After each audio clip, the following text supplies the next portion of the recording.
So good day sa atin mga kanyubi, isang mapagpalang araw po sa ating lahat at ngayon ay may ginagawa tayo ditong isang inverter na freezer upright po ito.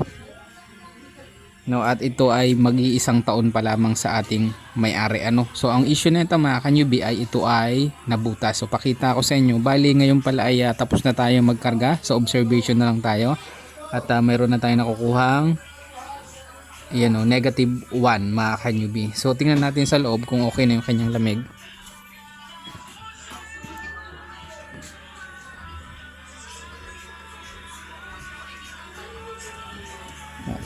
So medyo umuusok-usok na mga kanyubi. At ang ating first layer ay maganda na. Second layer. Yan. Okay, salamat. Yan, third layer. At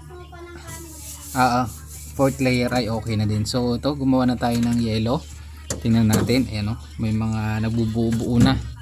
So magdadalawang oras tayo nag-observe ngayon. Ayan. Tingnan natin, antayin natin ang mga sandali. Ayan.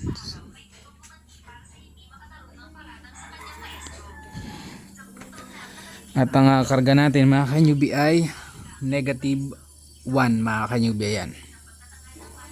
So magandang maganda yung ating karga, no? At luluto pa yung karga natin na yan makalipas ang mga ilang oras mga kanyubi. So yun lang mga kanyubi, kapag magkakarga tayo ng R600, pagka nakapagkarga tayo ng -1 ay pabayaan natin at least mga 1 hour at balikan natin. And then kapag bumaba yung ating pressure ng halimbawa mga -10 ay magkarga ulit tayo. So mas maganda na wag nating mamadaliin yung ating trabaho para nakokompleto natin yung karga. Yun lang mga kanyubi.